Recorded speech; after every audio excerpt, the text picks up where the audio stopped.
نحمده ونستعينه ونستغفره ونعوذ بالله من شرور أنفسنا ومن سيئات أعمالنا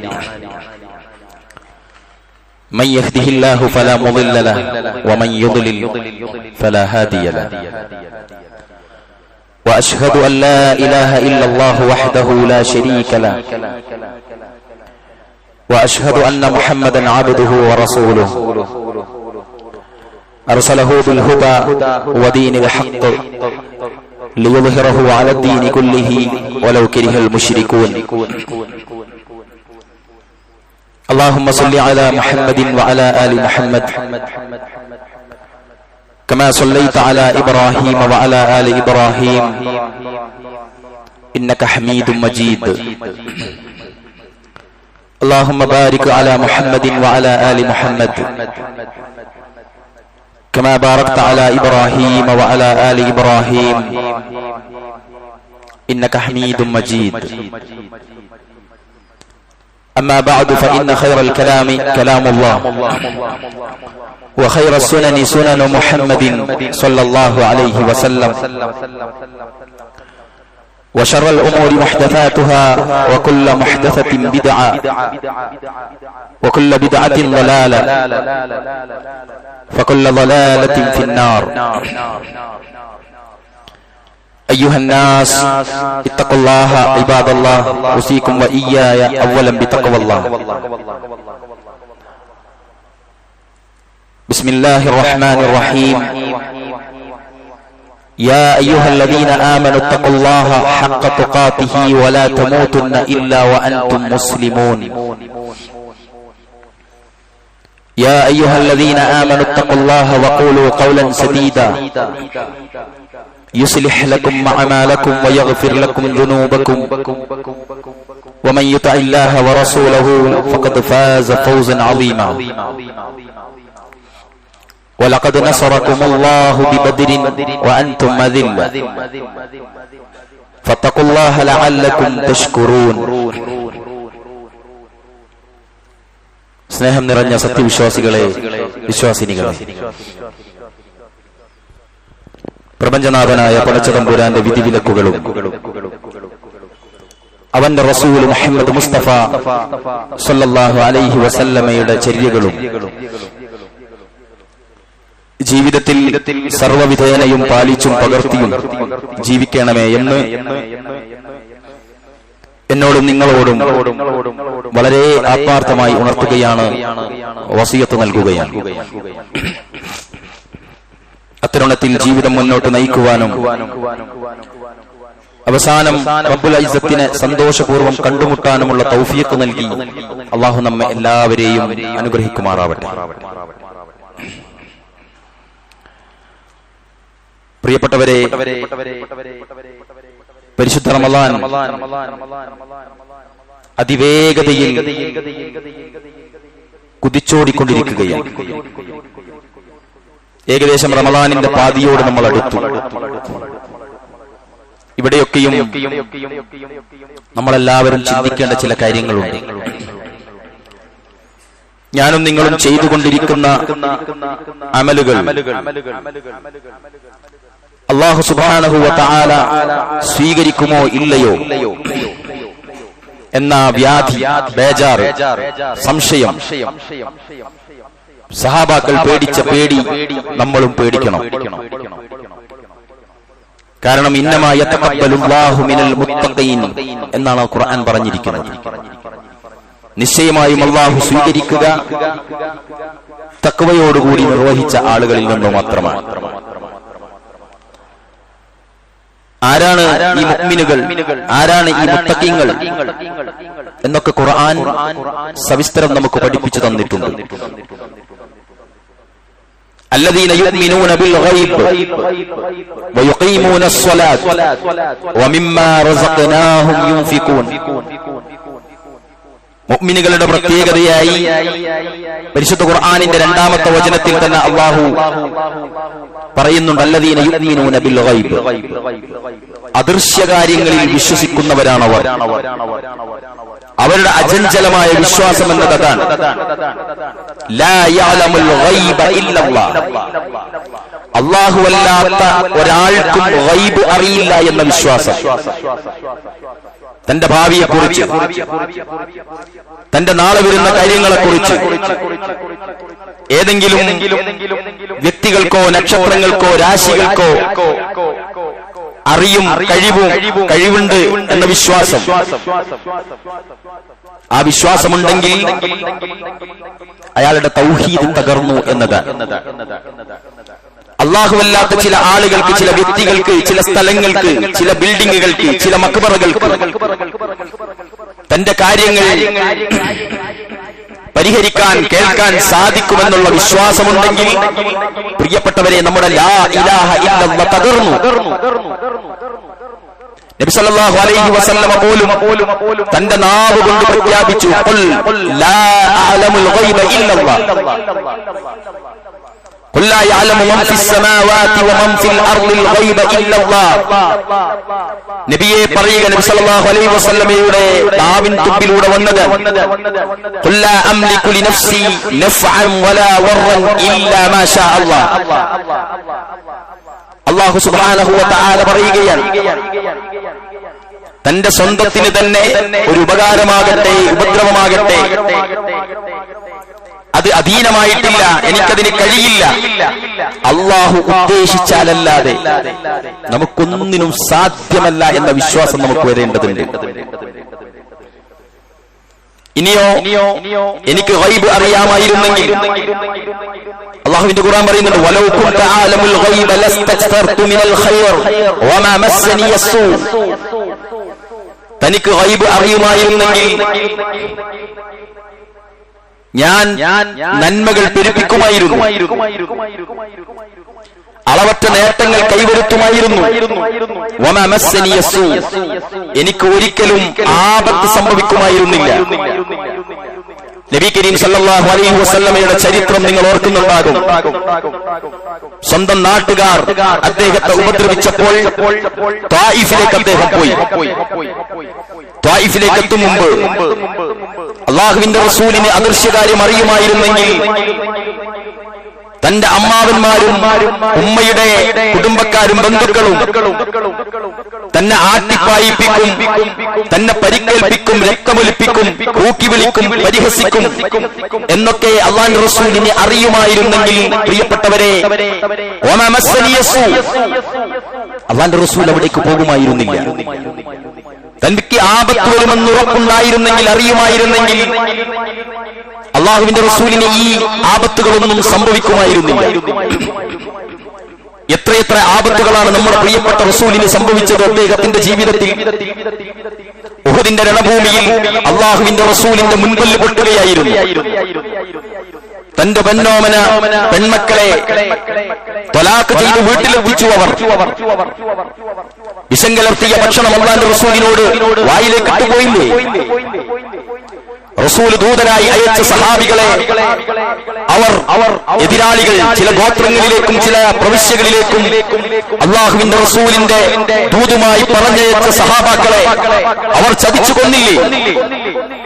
റസൂലുള്ളാഹി സ്വല്ലല്ലാഹു അലൈഹി വസല്ലം അങ്ങാനും ആദ്യമേ അതൊക്കെ അറിയുന്ന ആളായിരുന്നെങ്കിൽ പ്രിയപ്പെട്ട റസൂലിനെ ചേർത്ത് പിടിച്ച നെഞ്ചേറ്റിയ ഈ പാവപ്പെട്ട സഹാബാക്കളെ അല്ലാഹുവിന്റെ റസൂൽ ആ ക്രൂരന്മാരുടെ സങ്കേതത്തിലേക്ക് പറഞ്ഞേക്കുമായിരുന്നില്ല. ചരിത്രങ്ങളിൽ നമ്മൾ കാണുന്നുണ്ട്, ഖുർആഹുകളെ പരിശുദ്ധ ഖുർആൻ മനഃപ്പാഠമാക്കിയ 70ഓളം ആളുകൾ, അല്ലെങ്കിൽ അതിനേക്കാളധികം ആളുകളെ അല്ലാഹുവിന്റെ റസൂൽ ഒരു വിഭാഗത്തിലേക്ക് അയക്കുന്നുണ്ട്. കൊന്നുകളഞ്ഞു അവർ. മറ്റൊരു വിഭാഗത്തെ മറ്റൊരു ഗോത്രത്തിലേക്ക് അയച്ചു. അവിടെ വട്ടമിട്ട് പിടിച്ചവരെ കൊല്ലുന്ന അവസ്ഥയുണ്ടായി. ആ കൂട്ടത്തിലുണ്ടായ മഹാനായ സഹാബി ആസിം റളിയല്ലാഹു അൻഹു ചരിത്രം പറയുന്നുണ്ട്. ആസിം റളിയല്ലാഹു അൻഹു അല്ലാഹുവിനോട് പ്രാർത്ഥിച്ചു, പടച്ച തമ്പുരാനെ, ഈ വന്നിരിക്കുന്ന ഞങ്ങൾ ചതിക്കപ്പെട്ടിരിക്കുന്നു എന്ന് നമ്മുടെ പ്രിയപ്പെട്ട റസൂലിനെ അറിയിക്കണേ എന്ന പ്രാർത്ഥന. അല്ലാഹുവിന്റെ വഹ്യാണ് പ്രവാചകനെ ഈ ദുരന്തം അറിയിക്കുന്നത്. റസൂലുള്ളാഹി സ്വല്ലല്ലാഹു അലൈഹി വസല്ലം ആ ഗോത്രത്തിൽ നിന്ന് ആസിം റളിയല്ലാഹു അൻഹു പ്രാർത്ഥിച്ചാൽ നേരിട്ട് കേൾക്കുമായിരുന്ന ആളായിരുന്നെങ്കിൽ ആസിം റളിയല്ലാഹു അൻഹു ഒരിക്കലും പ്രിയപ്പെട്ടവരെ അല്ലാഹുവിനോട് പ്രാർത്ഥിക്കുമായിരുന്നില്ല. ഞാൻ വരുന്ന വിഷയം നിങ്ങൾക്ക് മനസ്സിലാകുന്നുണ്ടാകും. അല്ലാഹുവിന്റെ റസൂൽ സല്ലല്ലാഹു അലൈഹി വസല്ലം അദൃശ്യജ്ഞാനം അറിയുന്ന ആളായിരുന്നെങ്കിൽ അല്ലാഹുവിന്റെ റസൂൽ ഈ ചതിക്കപ്പെടുന്ന വിഭാഗത്തിലേക്കൊന്നും തന്നെ ഈ സഹാബാക്കളെ അയക്കുമായിരുന്നില്ല. അതാണ് അല്ലദീന യുഅ്മിനൂന ബിൽ ഗൈബി വയുഖീമൂനസ് സ്വലാത്ത്. അദൃശ്യ കാര്യങ്ങൾ അതിൽ വിശ്വസിക്കുന്നവരായിരിക്കണം മുഅ്മിനുകൾ. ഇനിയോ വയുഖീമൂനസ് സ്വലാത്ത്, നമസ്കാരത്തിന് ഇഖാമത്തുള്ളവരായിരിക്കണം. വമിമ്മാ റസഖ്നാഹും യുൻഫിഖൂൻ, നാം നൽകിയതിൽ നിന്ന്, അല്ലാഹു നൽകിയതിൽ നിന്ന് ചെലവഴിക്കുന്നവരുമായിരിക്കുന്നു അവരുമാകുന്നു അവർ. എന്താ നമ്മളൊക്കെ കരുതിയത്? നമ്മളുടെ കയ്യിലുള്ള സ്വത്തുക്കളും സമ്പാദ്യങ്ങളും ഒന്നും പ്രിയപ്പെട്ടവരെ നമ്മളുടേതല്ല. നമ്മളുടെ സ്വാധീനവും നമ്മുടെ മക്കളും പ്രിയപ്പെട്ടവരെ നമ്മളുടേതല്ല. മറിച്ചെല്ലാം അല്ലാഹു സുബ്ഹാനഹു വ തആല താൽക്കാലികമായി തന്നതാണ്. എല്ലാം റബ്ബ് തിരിച്ചെടുക്കുകയും ചെയ്യും. അചഞ്ചലമായ ആ വിശ്വാസം നമുക്ക് വേണം. സകാത്തിനും സദഖക്കും പ്രിയപ്പെട്ടവരെ മുഅ്മിനുകളാണെങ്കിൽ നമ്മൾ പ്രാധാന്യം നൽകണം. അല്ലാഹുവിന്റെ മാർഗത്തിൽ അത് ചെലവഴിക്കാൻ നമ്മൾ മുന്നോട്ട് വരണം. والذين يكنزون الذهب والفضة ولا ينفقونها في سبيل الله, സ്വർണവും വെള്ളിയും ഒരുമിച്ച് കൂട്ടുന്നവർ, അല്ലാഹുവിന്റെ മാർഗത്തിൽ ചെലവഴിക്കാത്തവർ, അവർക്ക് നീ സന്തോഷവാർത്ത അറിയിക്കാനാണ് പറഞ്ഞത്. എന്തിനെ പറ്റിയിട്ടുള്ള സന്തോഷവാർത്ത? വേദനയേറിയ എന്റെ ശിക്ഷയെക്കുറിച്ചുള്ള സന്തോഷവാർത്ത അറിയിച്ചു കൊടുക്കുക റസൂലേ എന്നാണ് അല്ലാഹു സുബ്ഹാനഹു വ തആലയുടെ ആയത്തിൽ അല്പം പരിഹാസത്തോടുകൂടി അല്ലാഹു പറയുന്നത്.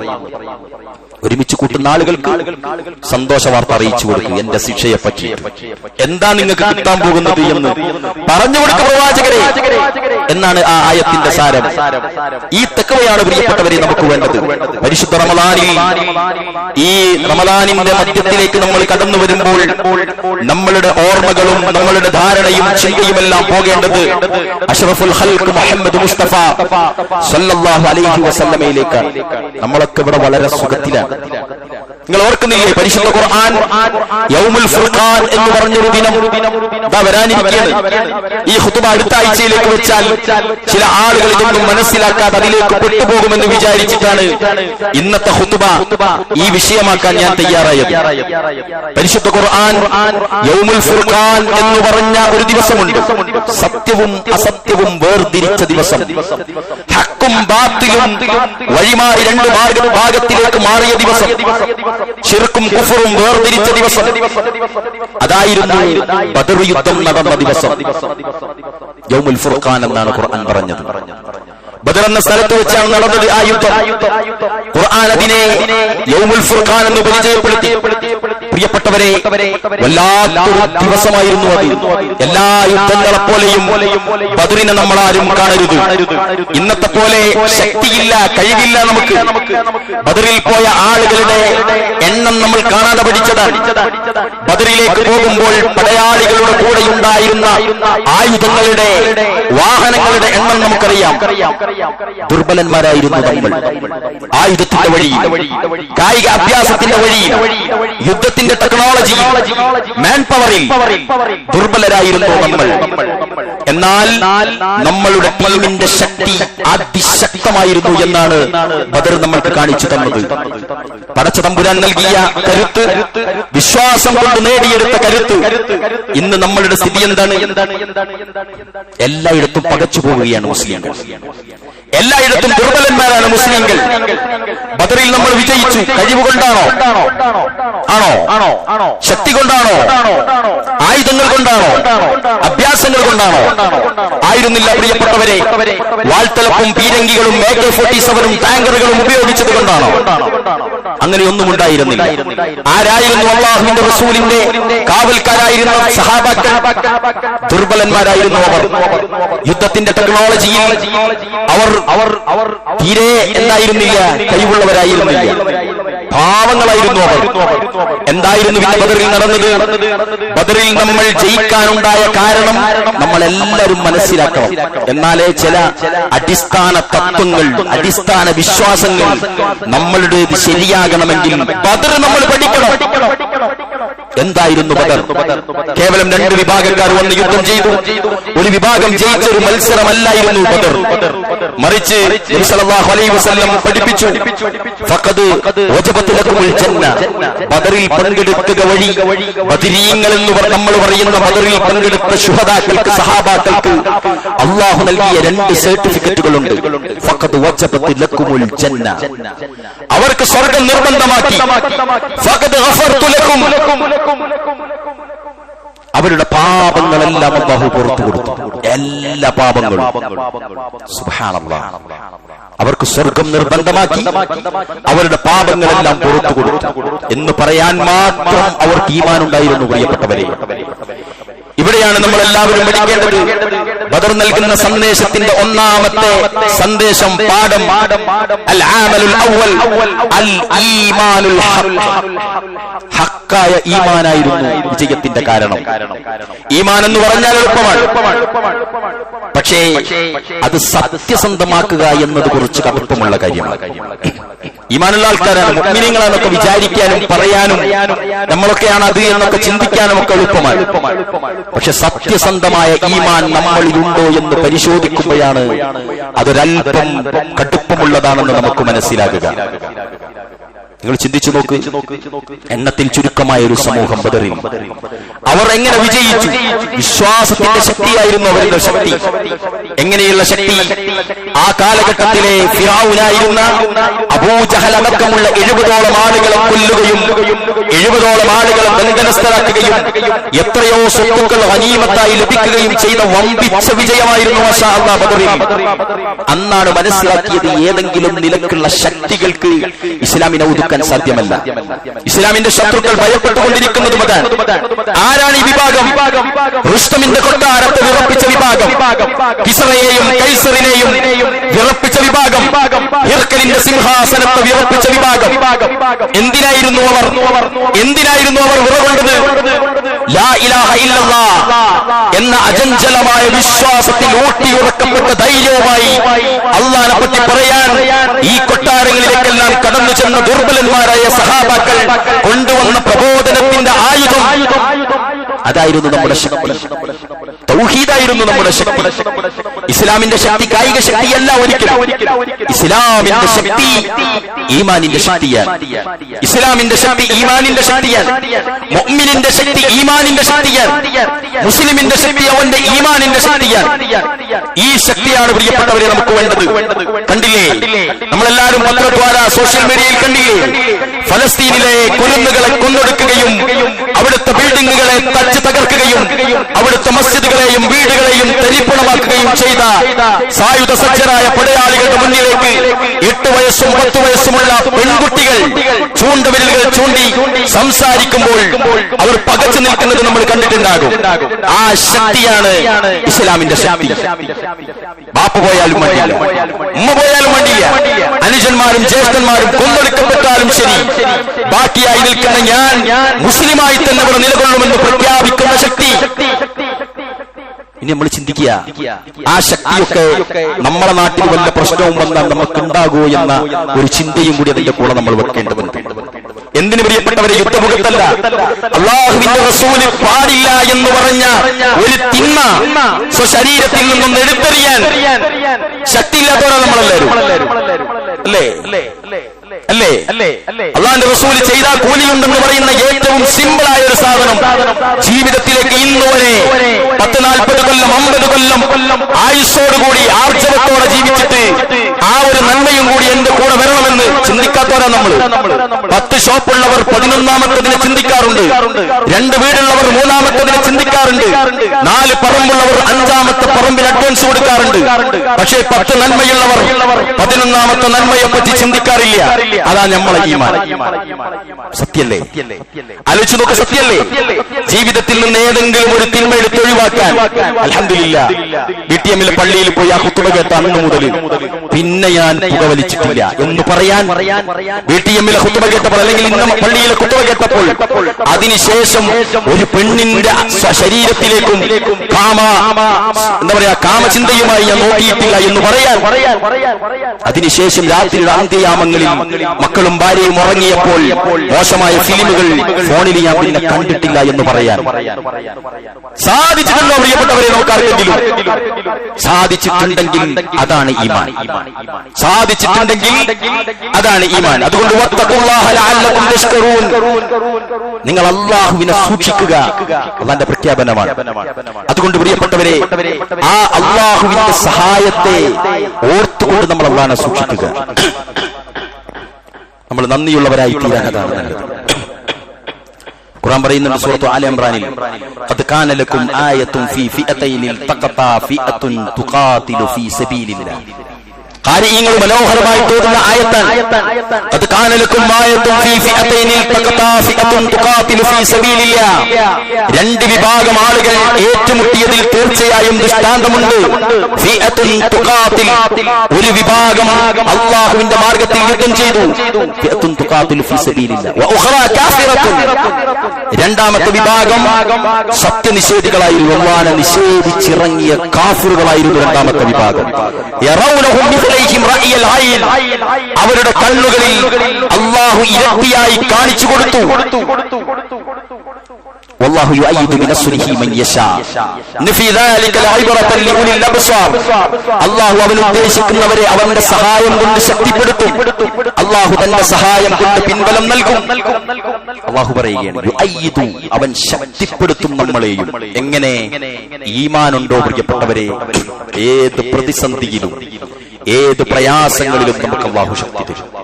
ഇന്ന ഫീ ദാലിക ലഇബ്റതൻ ലിഉലിൽ അബ്സാർ, തീർച്ചയായും കണ്ണുകളുള്ള ആളുകൾക്ക് ദൃഷ്ടാന്തമുണ്ട്, ഗുണപാഠമുണ്ട് എന്നാണ് സൂറത്ത് ആല ഇംറാനിൽ അല്ലാഹു സുബ്ഹാനഹു വ തആല പഠിപ്പിക്കുന്നത്. യുദ്ധം മുന്നിൽ കണ്ട സന്ദർഭം റസൂലുള്ള മുഹാജിറുകളോടും അൻസാറുകളോടും വിളിച്ചു ചോദിക്കുകയാണ്, എന്ത് ചെയ്യും നമ്മൾ? അപ്പോൾ അൻസാറുകളുടെ പക്ഷത്തു നിന്ന് മഹാനായ സഹാബി മിഖ്ദാദ് റളിയല്ലാഹു അൻഹു പറഞ്ഞ ഒരു ഉറപ്പുണ്ട് സഹാബാക്കൾക്കിടയിൽ നിന്ന്. മിഖ്ദാദ് റളിയല്ലാഹു അൻഹു പറഞ്ഞു, അല്ലാഹുവിന്റെ റസൂലേ, മൂസ അലൈഹിസ്സലാത്തു വസ്സലാമിനോട് അവരുടെ ജനത പറഞ്ഞതുപോലെ ഞങ്ങൾ നിങ്ങളോട് പറയില്ല. എന്തായിരുന്നു മൂസാ നബിയുടെ ആളുകൾ മൂസയോട് പറഞ്ഞത്? ഖാലൂ യാ മൂസ ഇന്നാ, എന്താ പറഞ്ഞത്? ഇന്നാ ലൻ നദ്ഖുലഹാ അബദൻ മാ ദാമു ഫീഹാ ഫദ്ഹബ് അൻത വറബ്ബക ഫഖാതില. മൂസ അലൈഹിസ്സലാത്തു വസ്സലാമിനോട് പറഞ്ഞു, നീയും റബ്ബും പോയിട്ട് യുദ്ധം ചെയ്തോ, ഞങ്ങൾ ഇവിടെ ഇരിക്കാം. അങ്ങനെ ഞങ്ങൾ പറയില്ല. മിഖ്ദാദ് റളിയല്ലാഹു പറയാ, അല്ലാഹുവിന്റെ റസൂലേ, ഞങ്ങൾ പറയില്ല അങ്ങനെ. നിങ്ങൾ ഇറങ്ങിയാൽ ഞങ്ങൾ റെഡിയാണ്. അങ്ങകലെ കാണുന്ന സമുദ്രത്തിൽ ചാടി മരിക്കാനാണ് പ്രവാചകരെ താങ്കൾ പറയുന്നതെങ്കിൽ ഞങ്ങൾ റെഡിയാണെന്ന് മിഖ്ദാദ് റളിയല്ലാഹു അൻഹു ആ സംഘത്തിൽ നിന്ന് പ്രഖ്യാപിച്ചു. അല്ലാഹുവിന്റെ റസൂലിനോടുള്ള വിധേയത്വം അതായിരുന്നു. പ്രിയപ്പെട്ടവരെ, ബദറിന്റെ ഒന്നാമത്തെ വിജയശില്പി അതായിരുന്നു, ആ വിശ്വാസം. രണ്ടാമത്തേത് ഹുബ്ബുദ്ദുനിയ ഹുബ്ബുദ്ദീൻ വഉളയതു ഫീ സബീലിഹി ഇലാ ആഖിരി ഖത്റത്തി ദമിൻ, ദീനിനോടുള്ള ഹുബ്ബ്. തന്റെ ശരീരത്തിലെ അവസാനത്തെ തുള്ളി രക്തം വറ്റി വീഴുന്നതുവരെ ഈ ആദർശത്തിൽ ഉറച്ചു നിൽക്കുമെന്നുള്ള അചഞ്ചലമായ വിശ്വാസം അതായിരുന്നു ബദറിൽ രണ്ടാമത്തെ വിജയത്തിന്റെ കാരണം. അതുകൊണ്ട് അവർ തയ്യാറായത്. ബദരീങ്ങളെ കുറിച്ച് ആവേശത്തോടെ പറയുന്നവരാണ് നമ്മൾ. ബദറിനെ കുറിച്ച് കിസ പറയും, ബദരീങ്ങളെ പറ്റി കഥാപ്രസംഗം നടത്തും, ബദരീങ്ങളെ പറ്റി ബദർ മൗലീദ് മാല നാട്ടുകാർക്ക് ഇഷ്ടമില്ലെങ്കിലും ശരി ഉറക്കപ്പാടും, അല്ലേ? ഇങ്ങനെയാണ് നമ്മൾ ബദരീങ്ങളെ നമ്മൾ അങ്ങനെയാ സ്നേഹിക്കാറുള്ളത്. എന്നാൽ മനുഷ്യരെ, നമ്മളും ബദരീങ്ങളും തമ്മിലുള്ള വ്യത്യാസം, അതായത് ബദരീങ്ങളാരാ? സ്വർഗ്ഗം ഉറപ്പിച്ചവരാണ്. ബദരീങ്ങളാരാ? അള്ളാന്റെ മാർഗത്തിൽ അടരാടിയവർ അവരാണ്. ബദരീങ്ങളാരാ? ഷഹീദുകളായ ആളുകളാണ്. ആ ബദരീങ്ങളും നമ്മളും തമ്മിലുള്ള വ്യത്യാസം ഒന്ന് അളന്നു നോക്കണം. യുദ്ധം പോട്ടെ, അവരുടെ അചഞ്ചലമായ വിശ്വാസവും നമ്മുടെ വിശ്വാസവും എവിടെയായിരുന്നു? അവർ തിന്മക്കെതിരെ നിന്നതും നമ്മൾ നിന്നതും, അവർ നന്മയെ നെഞ്ചേറ്റിയതും നമ്മൾ നെഞ്ചേറ്റിയതും. പിന്നല്ലേ ജിഹാദും യുദ്ധവും ഒക്കെ. അങ്ങനെയുള്ള ഒരു കലർപ്പില്ലാത്ത ഈമാൻ പോലും കൊണ്ടുവരാൻ കഴിയാത്തവരാ പ്രിയപ്പെട്ടവരെ നമ്മളെല്ലാവരും. ചിന്തിച്ചു നോക്കൂ. അല്ലാഹുവിന്റെ റസൂൽ സ്വല്ലല്ലാഹു അലൈഹി വസല്ലം ബദറിനെ വിശദീകരിക്കുന്നിടത്ത് വരുന്നൊരു ചോദ്യമുണ്ട്. ഐന നഹ്നു മിൻ യഖീനി അഹ്ലി ബദർ. ബദരീങ്ങൾക്കുള്ള യഖീനും നമ്മുടെ യഖീനും തമ്മിലുള്ള വ്യത്യാസം റസൂൽ സ്വല്ലല്ലാഹു അലൈഹി വസല്ലം പറയാണ്. എന്താണ്? എല്ലാ വിഷയവും നമ്മൾ ചിന്തിക്കുന്നിടത്ത് ഈ ഒരു വ്യത്യാസങ്ങളും നമ്മൾ ചിന്തിച്ചു നോക്കേണ്ടതുണ്ട്. എന്താണ് ചെയ്യുക പ്രിയപ്പെട്ടവരെ? അല്ലാഹുവിന്റെ റസൂൽ ഒരു കാര്യം പഠിപ്പിച്ചു തന്നാൽ, ഒരു ഹദീസ് കണ്ടാൽ നമ്മളെ ചർച്ച എന്താണെന്നറിയോ? അത് ഈ നാട്ടിൽ ശരിയാവൂ? ഇന്നത്തെ ജനറേഷനിൽ അത് ശരിയാവൂ? ഇപ്പത്തെ കല്യാണപ്പോലെ ഇത് നടപ്പാക്കാൻ പറ്റുമോ? നമ്മൾ അങ്ങനെയാ ചിന്തിക്കും. ആളുകൾ എന്ത് വിചാരിക്കും അല്ലേ? ആളുകൾ എന്ത് വിചാരിക്കും? മുമ്പുള്ളവരെല്ലാം അത് ചെയ്തിട്ടില്ലേ? മുമ്പുള്ളവരെല്ലാം എന്താക്കും? ഇങ്ങനെയൊക്കെ ഹദീസ് ഉണ്ടെങ്കിൽ ഇതുവരെ എവിടെയായിരുന്നു അത്? ഇത് ഹദീസാണോ സ്വഹീഹാണോ എന്നല്ല നമ്മൾ ചിന്തിക്കാറുള്ളത്. ചിന്തിച്ചു നോക്കിയേ. മസ്ജിദുൽ ഖിബലത്തിന്റെ ചരിത്രം അറിയില്ലേ?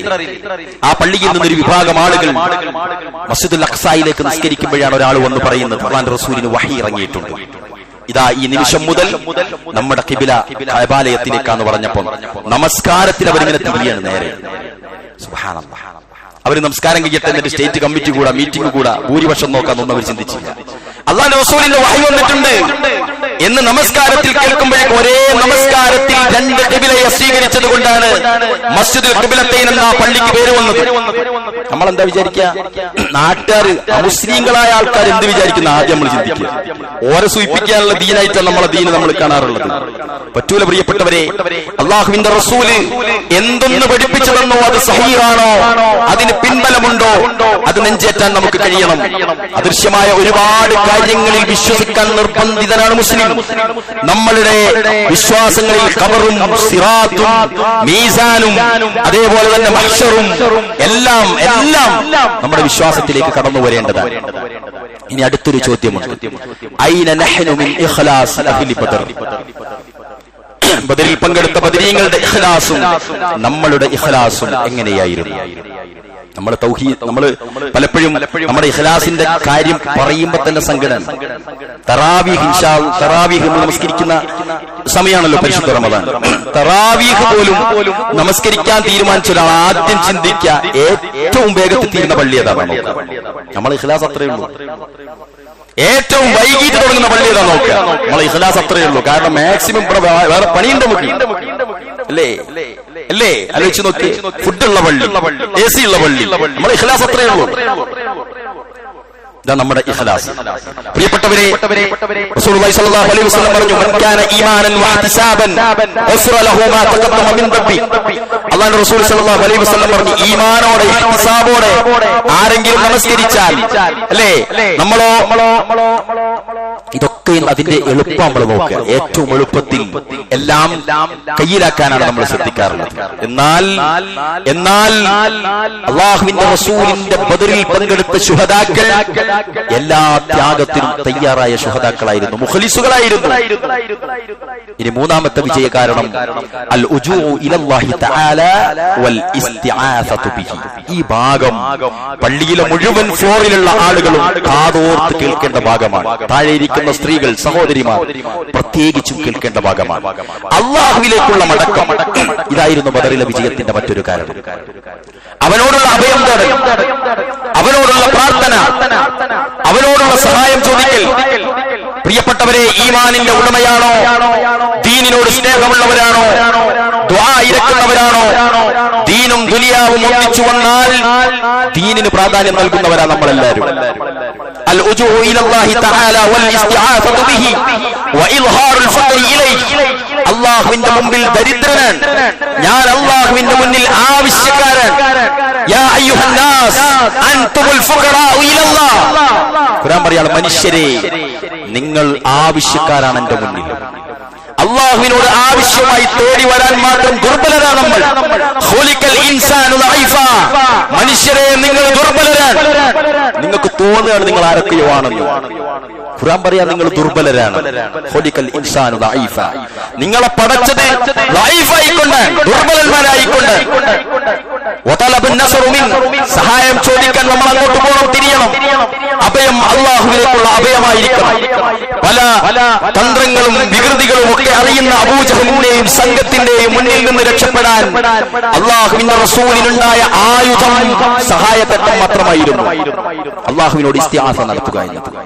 റസൂലുള്ളാഹി സ്വല്ലല്ലാഹു അലൈഹി വസല്ലമയെ ഓർക്കുന്ന ദിവസങ്ങളായി ഇനി വരാനിരിക്കുന്നത്. പ്രത്യേകിച്ച് നമ്മുടെ സമുദായത്തിലെ നമ്മുടെ കൂട്ടുകാരായ ഒരുപാട് ആളുകൾ റമദാൻ 16 17 ആയി കഴിഞ്ഞാൽ ഒന്ന് റെഡിയാവാൻ ഓല ദിവസം അതോടെ അതുവരെ പള്ളിയിലില്ലാത്തവരൊക്കെ പള്ളിയിൽ കുമിഞ്ഞുകൂടുന്ന ദിവസം അല്ലേ അല്ലേ? ബദരീങ്ങളുടെ ആണ്ട് കഴിക്കുന്ന ദിവസം. വേറെ ആരും മരിച്ചിട്ടില്ല എന്നാ തോന്നുക കണ്ടാൽ. എവിടെയാണ് ഇവരുടെ വിശ്വാസം? എങ്ങോട്ടാണ് ഇത് വ്യതിചലിക്കുന്നത്? സ്നേഹത്തോടെയാ.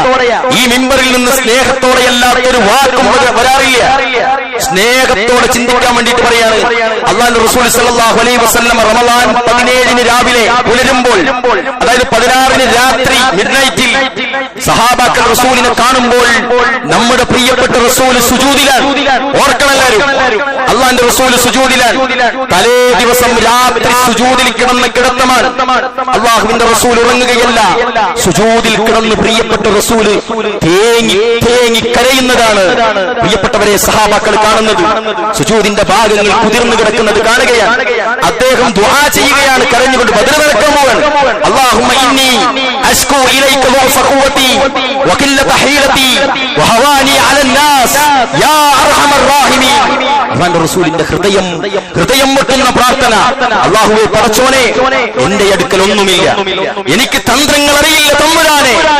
ഈ വിഭാഗത്തെ ഈ ഭൂമിയിൽ നിന്ന് ഉന്മൂലനം ചെയ്യപ്പെട്ടാൽ നിന്നെ ആരാധിക്കുന്ന ഒരു വിഭാഗം ഇവിടെ ബാക്കിയുണ്ടാവില്ല റബ്ബേ എന്ന അർത്ഥം വരുന്ന പ്രാർത്ഥനകൾ അല്ലാഹുവിന്റെ റസൂൽ കരഞ്ഞുകൊണ്ട് പ്രാർത്ഥിക്കുകയാണ്. ഈ തന്ത്രത്തിന്റെ ദൗർബല്യത്തിൽ നിന്ന് ഞാൻ അഭയം തേടുകയാണ് റബ്ബേ. എന്റെ ശക്തിയുടെ ദുർബലതയെ കുറിച്ച് എനിക്ക് തന്ത്രമറിയാത്തതിനെ കുറിച്ച് ജനങ്ങളൊക്കെ എന്നെ നിസ്സാരമാക്കുന്നു.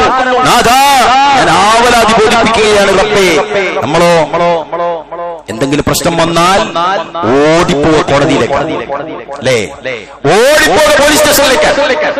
അള്ളാഹുവിനെ വേണ്ട ആർക്കും, റബ്ബിനോട് ആരും പറയാറില്ല. ആദ്യം അനങ്ങിയാൽ നമ്മളോട് പിന്നെ ദർഗയിലേക്ക്, അല്ലേ? എന്ത് സംഭവിച്ചാലും ഓർമ്മവരെ ദർഗയിലേക്ക്, അല്ലെങ്കിലോ തുലാഭാരം നടത്തുന്ന കേന്ദ്രങ്ങളിലേക്ക്. അതേത് വിശ്വാസി സമൂഹത്തിന്റെ ആണെന്ന് പോലും നോക്കാറില്ല. നമ്മൾ കുടുങ്ങിയോ, നമ്മൾക്ക് ആ കുടുക്ക് നിർത്താൻ ഭൗതികമായി എന്തൊക്കെയുണ്ടോ അവിടേക്കാണ് നമ്മൾ പോകാറുള്ളത്. വിശ്വാസിയാണെങ്കിൽ പ്രിയപ്പെട്ട സഹോദരന്മാരെ, ആദ്യത്തെ കേസ് കൊടുക്കേണ്ടത് റബ്ബിന്റെ കോടതിയിലാണ്. എന്ത് പ്രശ്നവും, ഏത് ചെറിയ പ്രശ്നവും ആദ്യമായി ഫയൽ ചെയ്യേണ്ടത് റബ്ബിന്റെ കോടതിയിലാണ്. നമ്മൾ അള്ളാനെ മറന്നു, എല്ലായിടത്തും പരക്കം പായും, എല്ലാ കള്ളത്തിനും കാണിക്കും, കള്ളക്കേസ് കൊടുക്കും. വക്കീൽമാർക്ക് വേണ്ടിയിട്ട് കള്ളത്തരം എത്രയെന്ന് വെച്ചാൽ പറയാൻ റെഡിയാണ്, തിരിച്ചു പറയാൻ റെഡിയാണ്, മറിച്ചു പറയാൻ റെഡിയാണ്, കോടികൾ ചെലവഴിക്കാൻ റെഡിയാണ്. എന്നിട്ടും കിട്ടൂല എന്ന് കണ്ടാലാണ് ഓർമ്മ വരിക. ആരെ? അറബിനെ. അതുവരെ ആർക്കും ഓർമ്മ ഉണ്ടാവില്ല. ചില ആളുകൾ അള്ളാനെ ഓർക്കാറേ ഇല്ല. അപകടം പറ്റുന്ന സമയത്ത് അള്ളാനെ മറന്നുപോകും. അപകടം വരുന്നതുവരെ അള്ളാനെ പിടിച്ച് ജീവിക്കുന്നവർ. അള്ളാഹുവിന്റെ പരിശുദ്ധ ഖുർആൻ പറയുന്നത് മനുഷ്യരുടെ കൂട്ടത്തിലുള്ള ഒരു വിഭാഗം അള്ളാഹുവിനെ ഒരറ്റത്ത് പിടിച്ച് ജീവിക്കുന്നവർ. വല്ലാത്ത പ്രയോഗമാണത്. فإن أصابته خير اطمأن به وإن أصابته فتنة انقلب على وجهه خسر الدنيا والآخرة. അല്ലാഹുവിന്റെ പ്രഖ്യാപനമാണ്. خسر الدنيا والآخرة خسر الدنيا والآخرة ذلك هو الخسران المبين. അല്ലാഹു ഓരോ പിടിച്ച വിഭാഗമുണ്ട് മനുഷ്യരുടെ കൂട്ടത്തിൽ. അവർക്ക് എന്തെങ്കിലും നല്ലത് വന്നാൽ ഒരിങ്ങനെ നല്ലതായിട്ട് അങ്ങനെ പോകും. അവർക്ക് എന്തെങ്കിലും പ്രശ്നങ്ങൾ വന്നാൽ അവർ അല്ലാഹുവിനെ കൈവിടും. ആ ആളുകളോട് പറഞ്ഞു, ഖസറ ദുനിയ വൽ ആഖിറ, നിങ്ങൾക്ക് ദുനിയാവും നഷ്ടമാണ്, ആഖിറവും നഷ്ടമാണ്. അതെത്ര വലിയ നഷ്ടമാണെന്നാണ് ഖുർആൻ ചോദിക്കുന്നത്. പ്രിയപ്പെട്ടവരെ, അതുകൊണ്ട് അല്ലാഹുവിന്റെ റസൂൽ സല്ലല്ലാഹു അലൈഹി വസല്ലം പ്രാർത്ഥിച്ചു, അല്ലാഹുമ്മ ഇന്നി അൻഷുദ് അഹദക വവഅദക അല്ലാഹുമ്മ ഇൻ ശിഅത ലം തുഅബദ് ബഅദൽ യൗം. അതാ നീ എന്നോട് നടത്തിയ കരാർ ഞാൻ പറയുകയാണ്. അല്ലാഹുവേ, ഈ കൊച്ചു സമൂഹത്തെ നീ വിജയിപ്പിച്ചിട്ടില്ലെങ്കിൽ ഇന്നു മുതൽ നിന്നെ ആരാധിക്കുന്ന ഒരു വിഭാഗം ഈ ഭൂമിയിൽ ഉണ്ടാവില്ല. അല്ലാഹുവിന്റെ റസൂലിന്റെ ദുആ കേട്ട് മഹാനായ അബൂബക്കർ സിദ്ദീഖ് റളിയല്ലാഹു അൻഹു റസൂലുള്ളാഹിന്റെ കൈ പിടിച്ചു. എന്നിട്ട് പറയുന്നു, ഹസ്ബുക യാ റസൂലല്ലാഹ്, മതി റസൂലേ മതി, ഫഖദ് അൽഹഖ്ത അലാ റബ്ബിക, താങ്കൾ റബ്ബിനോട് എല്ലാം അങ്ങേയറ്റം പറഞ്ഞില്ലേ? അദ്ദേഹത്തിന്റെ ടെന്റിൽ നിന്ന് പുറത്തേക്ക് വരുമ്പോൾ റസൂലുള്ളാഹി സ്വല്ലല്ലാഹു അലൈഹി വസല്ലം പറയുന്ന ചില വാക്കുണ്ട്. സയുഹ്സമുൽ ജമഉ വയുവല്ലൂന ദുബർ ബലിസ്സാഅതു മൗഇദുഹും വസ്സാഅതു അദ്ഹാ വഅമർ. വല്ലാത്തൊരു പ്രയോഗമാണ് സൂറത്തുൽ ഖമറിൽ. നിങ്ങൾക്കത് കാണാൻ സാധിക്കും. ഈ സംഘം ഇന്ന് തോൽപ്പിക്കപ്പെടും, ഈ സംഘം ഇന്ന് പിന്നോട്ട് പോകും. പക്ഷേ നബി സല്ലല്ലാഹു അലൈഹി വസല്ലം വീണ്ടും ഓർമ്മിപ്പിക്കുന്നു, ബലിസ്സാഅതു മൗഇദുഹും. പക്ഷേ അവരെ നാം കണ്ടുമുട്ടേണ്ടത് ഖിയാമത്തിലായിരിക്കും, അന്ത്യനാളാണ്, ആ തീർപ്പിന്റെ ദിവസം. വസ്സാഅതു അദ്ഹാ വഅമർ. അത് കാണുക എന്നത് ഏറ്റവും ആപൽക്കരമായ അവസ്ഥയാണ്. ദുരിതം പിടിച്ച ആ ദിവസം, പ്രയാസമേറിയ ദിവസം. ഏതാണ് ദിവസം? യൗമുൽ അസീർ. യൗമുൽ അസീർ അലൽ കാഫിരീന ഗൈറു യസീർ. കാഫിറുകൾക്ക് ദുരിതം പിടിച്ച ദിവസമായിരിക്കും അത്. സത്യനിഷേധികൾക്ക് സുഖകരമല്ലാത്ത ദിവസം. അതുകൊണ്ടാണ് വിശുദ്ധ ഖുർആൻ പറയുന്നത്, ഇത് തസ്തഈസൂന റബ്ബക്കും ഫസ്തജാബ ലക്കും അന്നീ മുമിദ്ദുക്കും ബിഅൽഫിൻ മിനൽ മലായികതി മുർദിഫീൻ. നിങ്ങൾ നിങ്ങളുടെ റബ്ബിനോട് ഇസ്തിആസ നടത്തിയ സന്ദർഭം ഓർക്കുക. തുടരെയായി ബദറിന്റെ രണഭൂമിയിൽ ആയിരക്കണക്കിന് ശത്രുക്കൾക്കിടയിലേക്ക് ചില്ലറ ആളുകൾ ബദറിൽ പങ്കെടുക്കുക വഴി ഷഹീദുകളായ ശുഹദാക്കൾ, ദുർബലന്മാർ അണിനിരക്കുന്ന വേളയിൽ യുദ്ധം ആരംഭിച്ച അല്ലാഹുവിന്റെ റസൂലിന്റെ പ്രാർത്ഥന വരികയും തുടരെയായി 1000 മലക്കുകളെ അല്ലാഹു അയക്കുകയും ചെയ്യുകയാണ്. സംഘത്തെ ഇരട്ടിയായിട്ട് ശത്രുക്കൾക്ക് കാണിച്ചു കൊടുക്കുകയും. ഇതറിയോ, മീകായിലൊക്കെ യുദ്ധത്തിൽ സജീവമായിരുന്നെന്ന ചില വരികളിലൊക്കെ കാണുന്നത്. അബൂജഹലിനെ ആദ്യത്തെ തട്ട് തട്ടിയത് മീകായിലാണെന്ന് വരെ വരികളിൽ കാണുന്നുണ്ട്. ആ തട്ട് തട്ടിട്ട് നീല നിറം പാഞ്ഞുപോയി. പിന്നീട് അദ്ദേഹം മരിച്ചു. ആ വൃത്തികെട്ടവൻ മരിക്കുന്നുണ്ട് അബൂജഹൽ. പ്രിയപ്പെട്ടവരെ, ആലോചിച്ചു നോക്കൂ. ബദരീങ്ങൾ മുഴുവൻ ബദറിന്റെ രണഭൂമിയിൽ റബ്ബിനോട് പ്രാർത്ഥിക്കുന്നു. നമ്മളെ ആളുകളോ ആ ബദരീങ്ങളോട് പ്രാർത്ഥിക്കുന്നു. എന്തൊരു വിരോധാഭാസ പ്രിയപ്പെട്ടവരെ. അവർ മരിച്ചതുപോലും എന്തിനാണെന്നറിയോ? അല്ലാഹുവിനോട് മാത്രമേ പ്രാർത്ഥിക്കാവൂ എന്ന് സ്ഥാപിക്കാൻ മരിച്ച ആളുകൾ, മറമാടിയവർ. ഇന്നും നിങ്ങൾക്ക് കാണാം ബദറിന്റെ രണഭൂമിക്കടുത്ത് 14 ആളുകളുടെ പേരുകൾ. ചരിത്രങ്ങളിൽ ഒരു ചരിത്രവും അവർ സൃഷ്ടിച്ചിട്ടില്ല. കാരണം ഇസ്ലാമിലേക്ക് കടന്നു വന്ന് തൊട്ട പിന്നിൽ ബദർ വരുന്നു, ബദറിൽ പങ്കെടുക്കുന്നു. ആ ബദറിൽ പങ്കെടുക്കുന്ന 14 പേരുടെ പേരുകൾ നിങ്ങൾക്ക് അവിടെ കാണാം. 300 ചില്ലാനം ആളുകൾ പിന്നീട് ഇങ്ങനെ മരിക്കുകയാണ് പല ഘട്ടങ്ങളിലായിട്ട്. അവർക്ക് പല ചരിത്രങ്ങളുണ്ട്, പല ഹദീസുകൾ അവർ റിപ്പോർട്ട് ചെയ്തിട്ടുണ്ട്. പല ചരിത്രങ്ങളിലും അവരുടെ പേരുകൾ നമ്മൾ കേൾക്കുന്നുണ്ട്, അല്ലേ? ഒരുപാട് നിരവധി സഹാബാക്കളെ. പക്ഷേ ബദറിന്റെ അടുക്കൽ പോയിട്ട് 14 ആളെ പേര് വായിക്കുന്ന ഒരു സത്യവിശ്വാസിക്കുണ്ടല്ലോ, ഹൃദയം പൊട്ടിപ്പോകും. ഒരു വാപ്പാന്റെ 3 മക്കള് വരെ ആ ലിസ്റ്റിൽ ഇങ്ങനെ കാണാം. അള്ളാഹുവാണ് സത്യം പ്രിയപ്പെട്ടവരെ. ഇസ്ലാമിലേക്ക് അവർ കടന്നു വരുന്നു. ബദറിൽ അള്ളാന്റെ റസൂലിന്റെ വിളിയാളം കേട്ട് അണിനിരക്കുന്നു, ഷഹീദുകളാകുന്നു. എന്തിനു വേണ്ടിയിട്ട്? റബ്ബാണ് ഏകൻ എന്ന് പ്രഖ്യാപിക്കാൻ വേണ്ടിയിട്ട്. എന്നിട്ട് ആ ആളുകളെ വിളിച്ച്, ആ ബോർഡിനെ വിളിച്ച് ഇവരെ പ്രാർത്ഥിക്കുന്ന ആൾക്കാർ അവിടെ കാണും. നമ്മളെ നാട്ടിൽ നിന്ന് പോകുന്ന മലയാളികളെ കാര്യമാണ് പറയുന്നത്. ആ 14 ആളെ ബോർഡിനോട് വരെ ദുആ. എന്തൊരു മനുഷ്യൻ, എന്തൊരു വിരോധാഭാസമാണിത്. ലാ ഇലാഹ ഇല്ലല്ലാഹ്, ലാ ഇലാഹ ഇല്ലല്ലാഹ് എന്ന് മനോഹരമായിട്ട് തൊട്ടിലാട്ടിയിട്ട് തന്റെ കുട്ടിയെ പാട്ടുപാടി ഉറക്കുന്ന ഉമ്മ പോലും ആ തൊട്ടിലൊന്ന് പൊട്ടി താഴോട്ട് വീഴും. എന്റെ പോലും എന്റെ മോനെ എന്നാ വിളിച്ചു പറഞ്ഞു. അതുവരെ എന്താ പാടിയത്? ലാ ഇലാഹ, അല്ലാഹുവല്ലാത്തൊരു ഇലാഹുമില്ല ഇല്ലല്ലാഹ്, അല്ലാഹുവല്ലാതെ ലാ ഇലാഹ, ഒരു ഇലാഹുമില്ല അല്ലാഹുവല്ലാതെ. ഇതിങ്ങനെ പാടിയിട്ട് ഏറ്റവും സുവ്യക്തമായ തൗഹീദിന്റെ വചനം പാടിയിട്ട് കുഞ്ഞൻ ഉറങ്ങുമ്പോഴാണ് ആ ആംഗിൾ ഇങ്ങനെ കയറി ഒരഞ്ഞിട്ട് പൊട്ടി വീഴുന്നു. അന്നേരം ഉമ്മ പിന്നെ വിളിക്കുന്ന എന്താ? അപ്പത്തേക്ക് വിളി മാറി. എന്റെ മോനെ വിളിച്ചു വന്നു, മൊയ്തീൻ ശേഖിനെ വിളിക്കുന്നു. ഇതാണ് നമ്മുടെ വിശ്വാസം.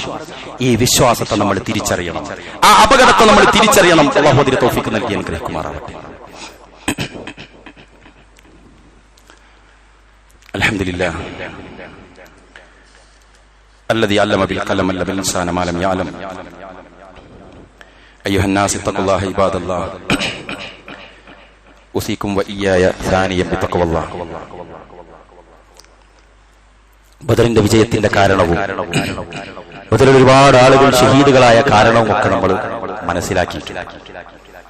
ഏകദൈവാരാധന അരക്കിട്ടുറപ്പിച്ച ഒരു വിഭാഗം ആളുകൾ, ഒരു സംഘം പ്രാർത്ഥിച്ചു കഴിഞ്ഞാൽ അള്ളാഹുവിന്റെ സഹായം നമുക്കുണ്ടാകുമെന്ന് വിചാരിച്ച് ആയിരക്കണക്കിന് എതിരാളികളെ, സായുധ സജ്ജരായ, കായികാഭ്യാസം അറിയുന്ന, യുദ്ധത്തിന്റെ ടെക്നോളജി അറിയുന്ന വലിയ ഭീകര സംഘത്തെ 300 ചില്ലാനം ആളുകൾ എതിരിടാൻ പോകുമ്പോൾ ആകെ അവർക്കുള്ള താക്കത്ത് എന്താണെന്നറിയും? അള്ളാഹ് നമ്മളെ സഹായിക്കുകയായിരിക്കും എന്നൊരൊറ്റ അചഞ്ചലമായ വിശ്വാസം. അള്ളാഹുവിനോട് അവർ തേടി. അള്ളാഹു അവരെ സഹായിച്ചു. അന്നി മുമിത്തുക്കും ബിഅൽഫിൻ മിനൽ മലായികതി മുർദിഫീൻ. ആയിരക്കണക്കിന് മലക്കുകൾ ഇരട്ടിയായിട്ട് അങ്ങോട്ട് തോന്നിച്ചു. ബേജാറായിരുന്നു. ഇതുള്ള ചില ഹദീസിലൊക്കെ കാണാം, മുസ്ലിങ്ങൾ എന്ന് പറഞ്ഞാൽ പ്രിയപ്പെട്ടവരെ ഇസ്സത്തോടെ ജീവിക്കണം. നമ്മൾ പറയിപ്പിക്കരുത് ഒരുത്തരും, ഒരു പെണ്ണും മുസ്ലിങ്ങളെ പറയിപ്പിക്കരുത്, ഒരാണും ഒരു യുവാവും ഇസ്ലാമിനെ പറയിപ്പിക്കരുത്. ഇസ്സത്തോടെ നിർത്തി നടന്നോളി എല്ലാവരും.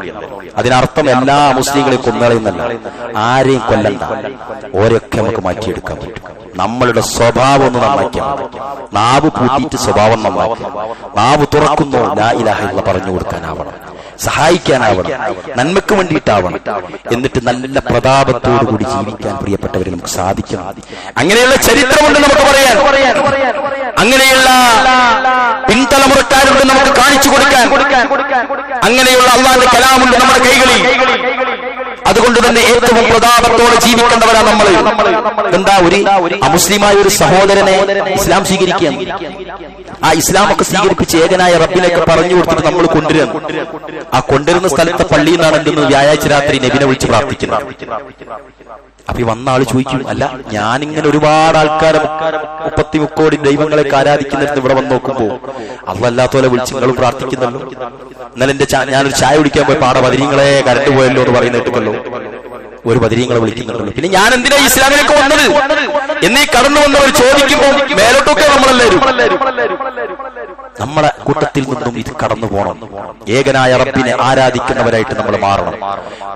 എന്ത് പരീക്ഷണം നടന്നാലും പ്രിയപ്പെട്ടവരെ ഒരിക്കലും അള്ളയല്ലാത്തവരെ വിളിക്കുന്നിടത്തേക്ക് നമ്മൾ പോകരുത്. അത് അള്ളാനെ തന്നെ നമ്മൾ വിളിക്കുന്നത്. പക്ഷെ മൂപ്പനെ മറ്റേ ആൾക്കാരെ പുറക്കത്തിൽ കൂടി അള്ളാനോട് നിങ്ങൾ തേട് നേരെ. നിങ്ങൾക്കറിയോ, ആദ്യമായി സ്വർഗത്തിലേക്ക് പോകുന്ന പ്രവാചകനാണ് മുഹമ്മദ് മുസ്തഫ സല്ലല്ലാഹു അലൈഹി വസല്ലം. ആ റസൂലുള്ളാഹിക്ക് വേണ്ടി നമ്മൾ സ്വലാത്ത് ചെല്ലുന്നത് അല്ലാഹുമ്മ സ്വല്ലി അലാ മുഹമ്മദിൻ, അല്ലാഹുവേ മുഹമ്മദ് നബിയെ, മുഹമ്മദ് നബിക്ക് രക്ഷ നൽകണേ. വഅലാ ആലി മുഹമ്മദ്, മുഹമ്മദ് നബിയുടെ കുടുംബത്തിനും രക്ഷ നൽകണേ. കമാ സല്ലൈത അലാ ഇബ്രാഹിം, ഇബ്രാഹിം നബിക്ക് രക്ഷ നൽകിയതുപോലെ. വഅലാ ആലി ഇബ്രാഹിം, ഇബ്രാഹിം നബിയുടെ കുടുംബത്തിന് രക്ഷ നൽകിയതുപോലെ. അല്ലേ, ഇന്നക ഹമീദും മജീദ്. പിന്നെ പറയുന്നതോ അല്ലാഹുമ്മ ബാരിക് അലാ മുഹമ്മദ്, അല്ലാഹുവേ നബിക്ക് ബറക്കത്ത് നൽകണേ, അനുഗ്രഹിക്കണേ. വഅലാ ആലി മുഹമ്മദ്, മുഹമ്മദ് നബിയുടെ കുടുംബത്തിനും ബറക്കത്ത് നൽകണേ. കമാ ബാറക്ത അലാ ഇബ്രാഹിം, ഇബ്രാഹിം നബിക്ക് ബറക്കത്ത് നൽകിയതുപോലെ. വഅലാ ആലി ഇബ്രാഹിം, ഇബ്രാഹിം നബിയുടെ കുടുംബത്തിന് ബറക്കത്ത്. നമ്മൾ റസൂലുള്ളാഹിക്ക് രക്ഷ കിട്ടാൻ വേണ്ടി ഇന്നും സ്വലാത്തില്ല. മനസ്സിലായില്ലേ? ഇതിലെ മെസ്സേജ് മനസ്സിലായില്ലേ? നമ്മൾ നമുക്ക് വേണ്ടിയിട്ട് പോലും അള്ളാഹുവിനോട് തേടണം, റസൂലുള്ളാഹിക്ക് വേണ്ടിയിട്ട് പോലും അള്ളാഹുവിനോട് തേടണം നമ്മൾ. പിന്നെ എന്തിനാ അതിനിടയിൽ മറ്റാളുകൾ പ്രിയപ്പെട്ടവരെ ആലോചിച്ചു നോക്കുക. അതുകൊണ്ട് ഒരാളെയും വിളിച്ചു പ്രാർത്ഥിക്കില്ല എന്നും ബദരീങ്ങളുടെ ആണ്ട് നടക്കുന്ന വേളയിൽ അവിടെ ചൊല്ലിക്കൊണ്ടിരിക്കുന്ന മാലകളിലൊക്കെയുള്ള വരികൾ അതൊക്കെ പറഞ്ഞാൽ നമ്മൾ ഓടും അവിടുന്ന് നാട്ടിൽ. അള്ളാഹ്ക്ക് ഒരിക്കലും ഇഷ്ടപ്പെടാത്ത ശിർക്കുകൾ നമ്മുടെ പ്രിയപ്പെട്ട സ്നേഹിതന്മാരുടെ, പ്രിയപ്പെട്ട കുടുംബക്കാരുടെ വായിൽ നിന്നും വിശ്വാസത്തിൽ നിന്നും വരികയാണ്. അത് തിരുത്തി കൊടുക്കാൻ നമുക്ക് കഴിയണം. തൗഹീദുള്ളവരാണോ നാം മനസ്സിലാക്കിയ ലാ ഇലാഹ ഇല്ലല്ലാഹ് നമ്മുടെ കുടുംബം മനസ്സിലാക്കണം. നമ്മൾ പ്രഖ്യാപിച്ച ലാ ഇലാഹ ഇല്ലല്ലാഹ് നമ്മളുടെ മക്കൾ പ്രഖ്യാപിക്കണം. നമ്മൾ പഠിച്ച ലാ ഇലാഹ ഇല്ലല്ലാഹ് മറ്റുള്ളവർക്ക് എത്തിക്കണം. ഈ മസ്ജിദുകൾ പോലും, ഈ മിമ്പറുകൾ പോലും എന്തിനാ? കുറച്ചാളുകൾ അവരുടെ അധ്വാനം ബിസിനസ് ഇറക്കിയ പോലെ പള്ളികൾ നിർമ്മിക്കുന്ന അറബികളും മലയാളികളുമായ നിരവധി ആളുകൾ അവർക്കെന്താ ഫ്ലാറ്റ് ഉണ്ടാക്കിയ പോലെ പള്ളികൾ നിർമ്മിക്കുന്നു. എന്തിനാ? അവര് മനസ്സിലാക്കിയ ലാ ഇലാഹ ഇല്ലല്ലാഹ്. ബാംഗ്ലൂരിലെ ഓരോ മുക്കുമൂലകളിലെയും യുവാക്കൾ, യുവതികൾ, കുടുംബക്കാർ അവരറിയണം. അവർക്കറിയാവുന്ന ഭാഷയിലുള്ള ഖുതുബ അവിടെ നടക്കണം. അവർക്ക് മനസ്സിലാകുന്ന ഭാഷയിൽ സംസാരം നടക്കണം. എന്നിട്ട് ഓരോ യുവാക്കളും നെഞ്ചേറ്റി മനസ്സിലാക്കിയത് നെഞ്ചേറ്റി ജീവിക്കുന്ന ഒരവസ്ഥയുണ്ടാകണം. അവരുടെ കർമ്മഫലത്തിൽ നിന്നൊന്നും കുറയാതെ തന്നെ ഇതിന്റെ പിന്നണി പ്രവർത്തകർക്കും ഫലം കിട്ടണം. ലക്ഷ്യത്തിനായി ഇതൊക്കെ നടക്കുന്നത്. അള്ളാഹു എല്ലാവർക്കും അർഹമായ പ്രതിഫലം നൽകി അനുഗ്രഹിക്കുമാറാവട്ടെ. അല്ലാഹുമ്മ ഗഫിർ ലിൽ മുഅ്മിനീന വൽ മുഅ്മിനാത്ത് والمسلمين والمسلمات والأحياء منهم والأموات إنك مجيب الدعوات يا قاضي الحاجات. اللهم انصر الإخوان المسلمين في كل مكان. اللهم اغفر للمؤمنين والمؤمنات. اللهم أعز الإسلام والمسلمين وأذل الشرك والمشركين. اللهم انصر الإخوان المسلمين في فلسطين. اللهم انصر الإخوان المسلمين في غزة. اللهم احفظ دماءهم واحفظ أموالهم واحفظ أولادهم واحفظ مساجدهم واحفظ نساءهم واحفظ أمراضهم يا رب العالمين. توفنا مسلما وألحقنا بالصالحين. آمين برحمتك يا أرحم الراحمين. اللهم صل على محمد وعلى آل محمد.